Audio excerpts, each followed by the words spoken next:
The Interpreter, 14th of March 2024, Vietnam and Australia, a collaboration conceived in China. Australia and Vietnam announced last week that they were advancing their relations to Comprehensive Strategic Partnership (CSP) status.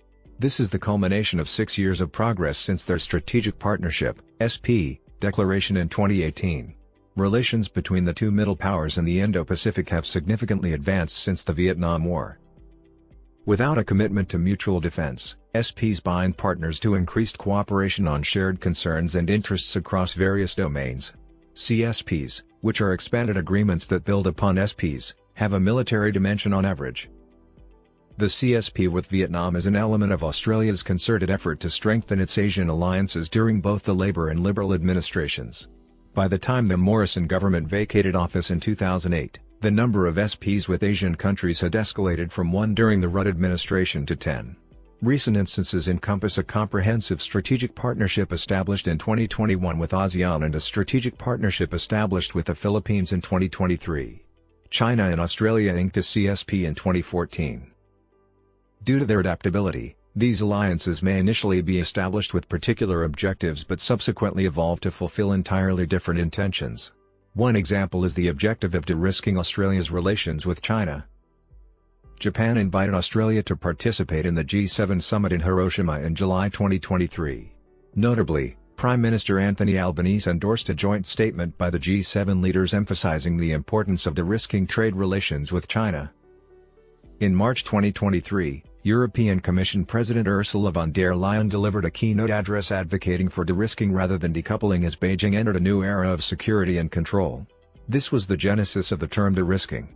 The notion has become prominent in strategic discussions within the United States, where National Security Advisor Jake Sullivan advocates for de-risking and diversification to enable domestic industries to compete effectively with China.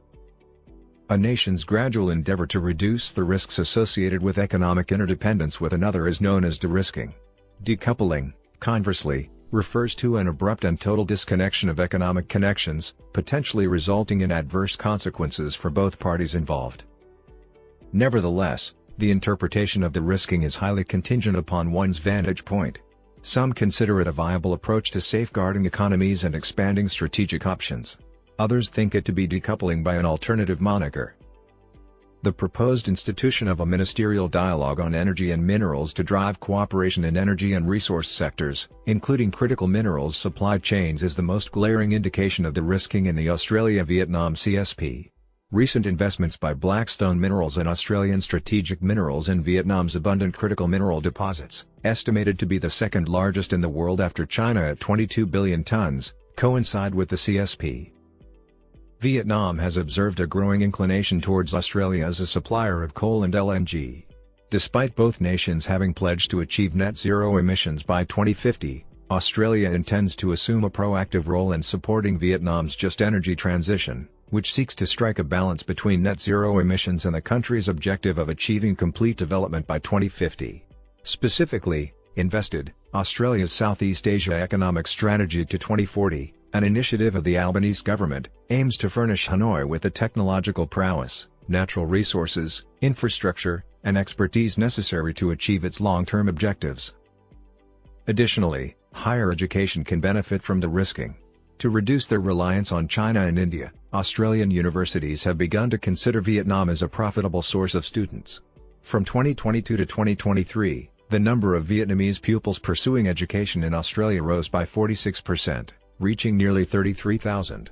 In contrast, China's development rate stood at a mere 6%, presumably impacted by domestic circumstances and the strains induced by a sequence of diplomatic occurrences amidst the COVID-19 pandemic. De-risking requires open sea lanes to facilitate trade between Australia and Vietnam. However, China's militarization of the South China Sea has challenged this objective. Enhanced commitments to intelligence sharing and cooperation on maritime security are complemented by the promotion of the annual Australia-Vietnam Security Dialogue to the ministerial level. This development will assist both nations in more accurately anticipating potential future disruptions to maritime trade resulting from escalating tensions in the South China Sea. These assurances regarding enhanced collaboration in the realm of maritime security are based on 20 years of trust building between the armed forces of Vietnam and Australia. The Defense Cooperation Program instituted in 1999, and the Memorandum of Understanding on Defense Cooperation, signed in 2010, have facilitated restricted training exercises between the Special Forces of Australia and Vietnam's navies. Notwithstanding the commitment made by the Vietnam-Australia CSP to strengthen economic and security relations, Vietnam's inclination to mitigate the risk associated with its ties with China differs. Hanoi welcomed China into its community of common destiny and unveiled new agreements concerning maritime security, political cooperation, and infrastructure the year prior. To allay skepticism regarding expanding relations with the United States, Hanoi has strengthened its CSP with Beijing in light of Vietnam's neutrality and long-standing preference for ensuring tranquil relations with Beijing. Therefore, Australia should not conclude that the CSP represents a close alignment of positions with Vietnam regarding China. Recent China-South Korea, Japan, and Vietnam CSPs emphasize expanded infrastructure, investment, and trade relations. This trend coincides with the escalating number of foreign companies leaving the Chinese market in search of safer shores.